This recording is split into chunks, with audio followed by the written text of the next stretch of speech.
everyone. My name is Jackie Austin. And I'm Jock Austin. And I'd like to thank Pastor Rogers and the New Bethlehem family members for allowing us to come and speak with everyone about mental health. This evening, we're hoping to share information with you on increasing the awareness of mental health, but most importantly, spreading the message that your mental health is just as important as your physical health. This is our second segment, our second introduction. And in our first one, we went over, it was a brief introduction about mental health. And in that session, I think I mentioned that Suicide Awareness Month was in October. It's usually it is in September.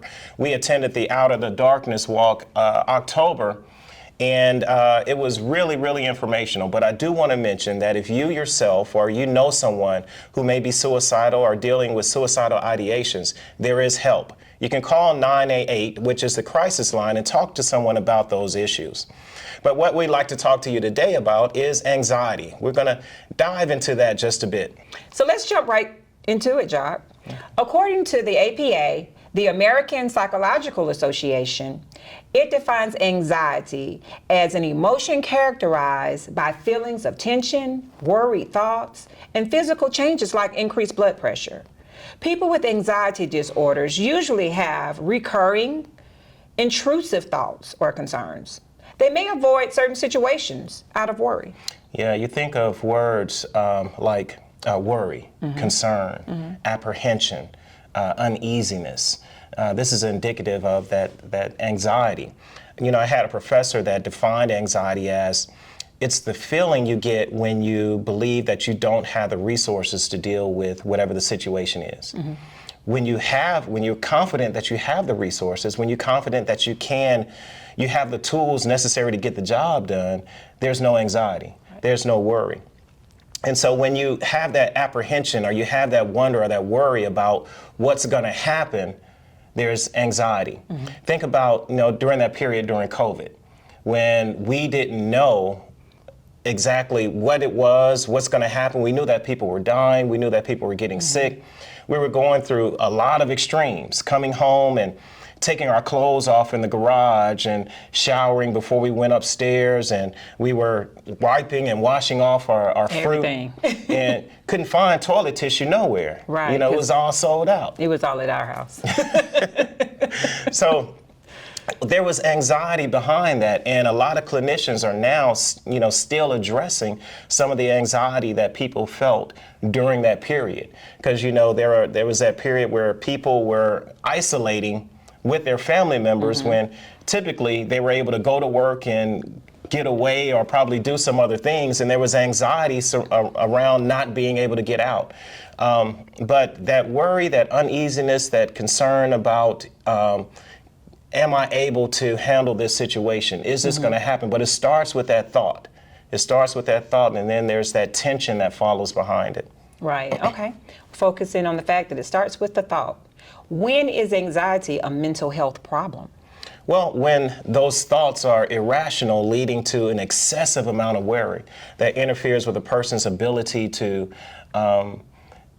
do their daily functions, their, daily task of going to work or whatever it is that they need to do at home, or some of that daily routine is obstructed by that constant rumination, that constant worry, that constant thought. But there are physical symptoms that come along with that worry. As you mentioned earlier in the definition, that high blood pressure, the muscle tension, and there's some other things that probably occur. We'll get into some of the signs and symptoms of anxiety. I think I'm leading into that, where you talk about, that difficulty concentrating, that inability to fall asleep or even maybe stay asleep.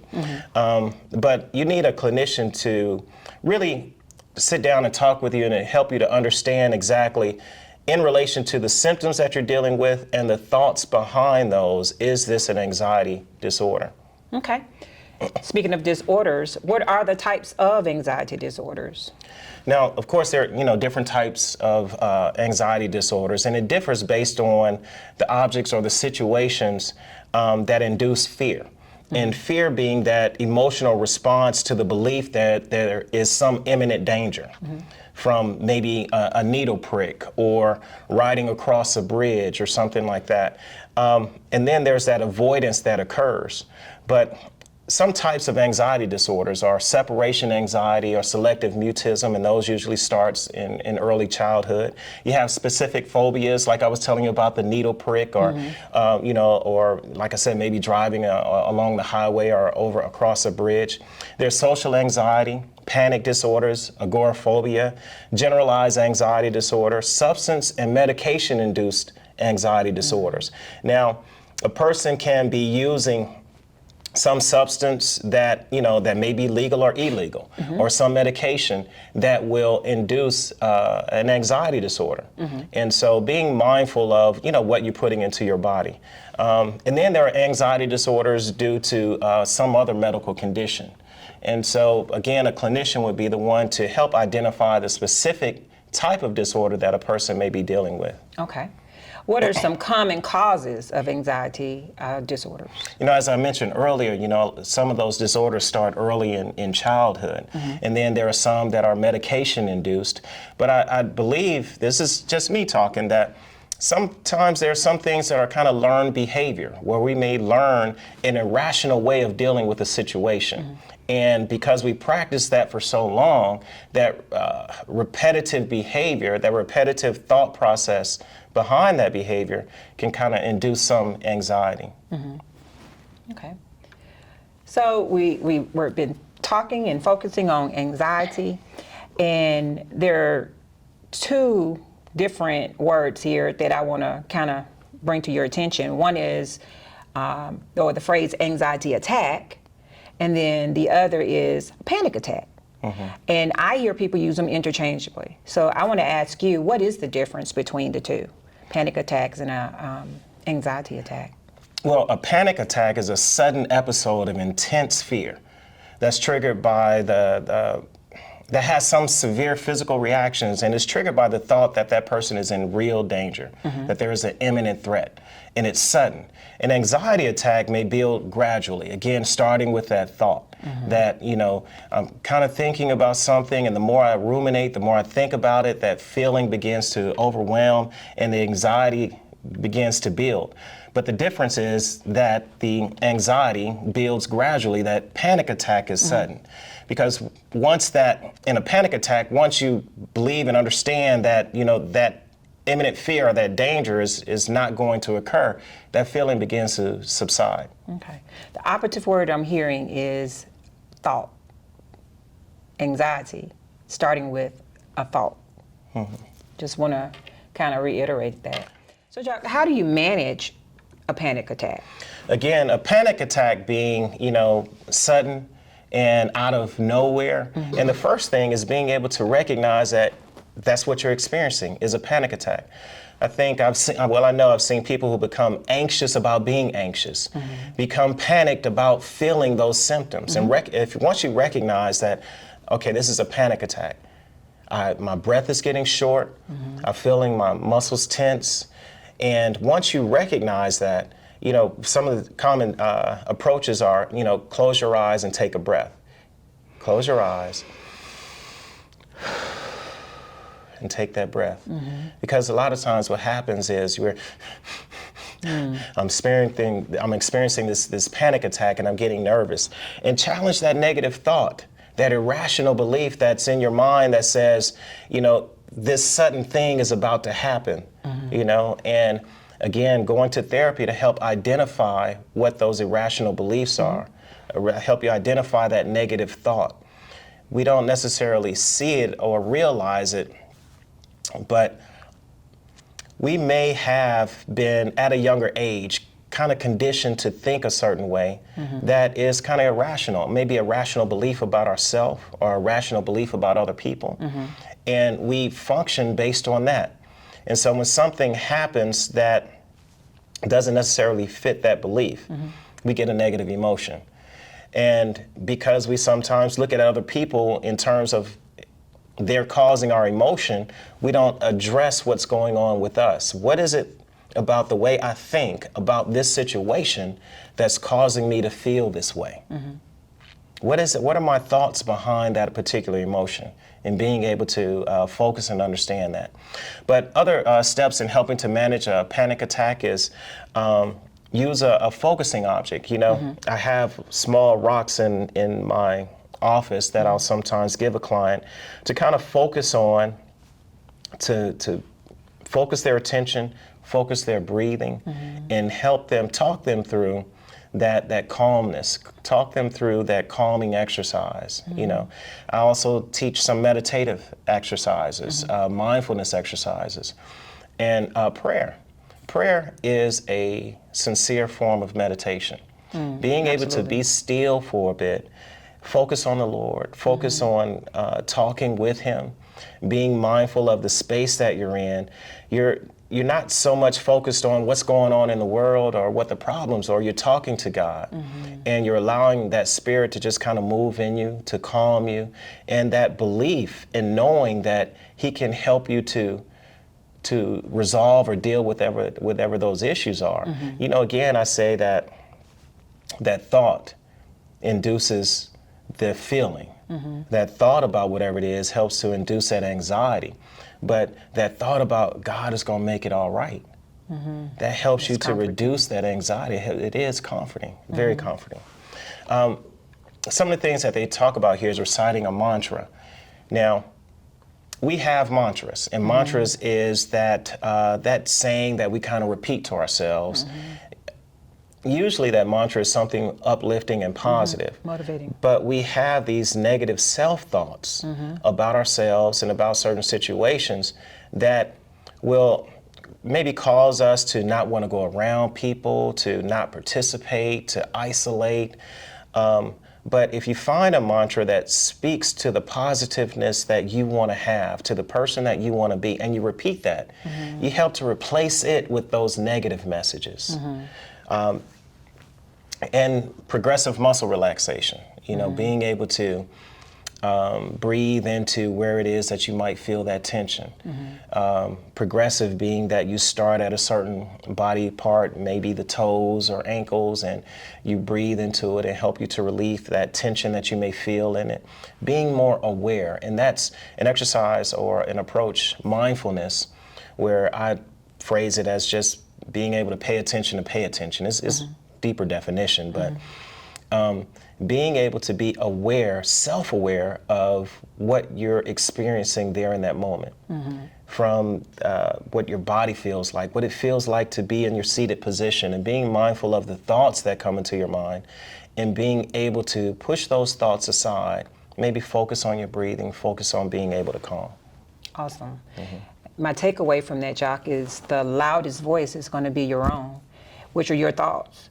And so trying to make sure that they're positive, even when negative kind of makes its way in, just focusing on those positive things or something positive to help bring that anxiety, the feeling of anxiety down so that you can get past that moment. Again, it's your thought. And the power with therapy is not only being able to recognize those thoughts when they pop up, but understand where they came from. The origin. Right. The origin of of that thought, because sometimes a person be like, why am I thinking like this? Why am I why is this on my mind? And why does that pop up? The mind will go anywhere. All kinds of thoughts will pop into it. And you've heard me say this time and time, just because you think it doesn't make it true. And just because you feel it is not something you have to do. Right. And so being able to recognize, oh, that's not a healthy thought. Now I understand where that thought came from. And so is that an issue in my life that I have to go back and resolve and deal with? So when it does come up, it doesn't cause this overwhelming feeling that's bringing about some anxiety. Well, going into therapy and talking with someone about that helps you to be able to address it. Yep, that connection there. Knowing that you're having those thoughts, but you do need someone to help you with those thoughts, to work through those thoughts and those emotions, or the origin, or where it comes from. Yeah, think about it like this though, and I may have said this in the last session, but when you don't have a place to either talk about what you're experiencing or maybe journaling and writing it down and getting it out, you're feeling, imagine your body as this balloon, and you're feeling all different colors of water. that's going in there, and it's blending, and it's making, this large balloon that could burst. But you have thoughts from 1973. You have anger that you're dealing with from 85. You had issues that, happened last week, and you have something that you're worried about tomorrow. And all of that is jumbled in there, just bouncing off one another. And sometimes you find yourself angry and upset about something that has nothing to do with what's going on in that situation. But being able to, what talking about it does, allows you to clarify, what are my thoughts behind what I'm feeling? And is this feeling associated with something else that's going on in my life? If you're not talking to someone, journal, write it down. That's another way of kind of getting it out. It helps, again, to kind of clarify the thoughts and the emotions that a person may be having. But if it's all, like you're saying, I heard when you were saying the loudest thoughts are my own. And if you're the only one there that's dealing with those thoughts, you don't have an outlet for it. Right. It could be a bad place that leads to anxiety or some other mental health disorders. What are some ways to cope with anxiety? One, again, like I talked about with the panic attack or with anxiety, recognize that this is what I'm experiencing. But some things that you can do to help reduce it, one is exercise. Getting out, taking a walk on a beautiful day, is something that helps to reduce some stress or some exercise. Avoiding alcohol or recreational drugs, and, a lot of times you'll see where people, I'm nervous, I need to go out here and take a smoke. That ain't helping the situation. Right. Smoking or caffeinated drinks. I can recall a time a client had come in, she was nervous and anxious and had her cup in her hand. And she's like, I'm dealing with a lot, I just don't understand. And this is like an 18-ounce cup of coffee, and this is her second cup. Oh. And so I'm like, oh, well, let's take a look at that. And so be careful, be mindful about what you're putting into your body, and a lot of that can lead to some anxiety, not just what you're drinking, smoking, but what you're eating as well. We talked about relaxation techniques, the progressive muscle relaxation. We talked about meditation and prayer, the importance of talking with the Lord and taking that time to be still and to breathe, making sleep a priority. It's kind of difficult to operate on 2 or 3 hours of sleep, but we're in a society where we go. And I almost praise the idea that, I only slept 2 or 3 hours, but I got this done and I got that done. The body isn't built that way. No, it needs rest. You need your rest. Right. You need your rest. And making that sleep a priority is very important. Absolutely. Also, learning about your disorder. Learning about your disorder. And I want to say this, that just because a person may have been diagnosed with a mental disorder based on what that disorder is, doesn't mean that they have to have some sort of treatment. Right. Or finding the appropriate treatment for what may be going on. Just like you want to find out about your physical health, you want to find out about your mental health. Because like with the physical health, if you have a health issue or a health problem that's unaddressed, it can get worse. Right. Once you find out about it, do I need to eat? Do I need to exercise? Do I need to take medication? How long do I need to take medication? With a mental health disorder, being able to identify what you have and find the appropriate treatment. Now, if there is a treatment that's determined, following along with it. You have some therapists who may recommend, going outside, or you may see a psychiatrist that recommend a certain medication. But following those treatments will help you to Do heal. the work. Be willing to do the work. Be willing to do the work. Right. What about identifying triggers?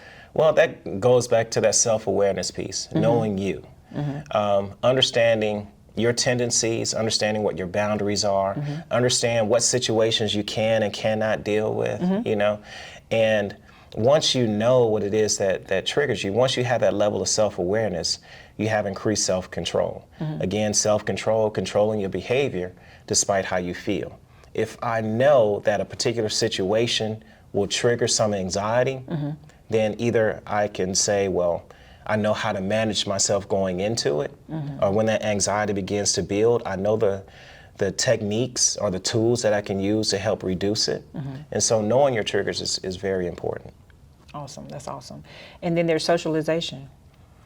Well, you tell me, what's the importance about socializing? What's the importance about being around family and friends and people? Well, number one, it takes your mind off of any negativity or negative thought, hopefully. You're around good family and good friends. But also, you don't want to isolate yourself from your loved ones, because there may be someone there that you may need to talk to. Or furthermore, just actually interacting with family and friends. That's healthy. And can help lift your spirits and take you out of that thought where you may otherwise start to worry about something, or let those thoughts carry on and put you in a state of anxiety. Right. And no, you shouldn't want to isolate yourself. Right. I think sometimes a person may choose to be alone, but I don't think anyone chooses to be lonely. We're social creatures. We need one another. And I believe that we're a conduit, not only to Christ, a conduit to his blessings, and a conduit to achieve his will, but a conduit to the happiness that we as human beings are afforded. Right. Socialization, I think, is huge. It's very important, because you recognize that I'm not alone in this world. I'm not the only one dealing with a certain issue. But there are some mental health disorders that will make a person feel that I don't want to be around anyone. They're thinking this or they're thinking that, or no one wants me around. Again, that negative self-talk. But socializing, I think, is really important. Okay, awesome. So your worries may not go away on their own, and they may worsen over time if you don't seek help. See your healthcare provider or a mental health provider before your anxiety worsens. It's easier to treat if you get help early. It is. Thank you once again for joining us. And this has really been great. I hope that something was said today that was helpful to you about anxiety. Again, if you have any questions, please email them. We'd love to answer those questions. I believe in our next session, we'll get into grief a bit. And that's something that a lot of people deal with this time of year during the holiday season. And so we want to touch on that a bit. Thank you for joining us. Thank you, Pastor Rogers. Thank you to the New Bethlehem family. Thank you, Jackie. Thank you, Job. Have a blessed evening, y'all. Take care. Take care.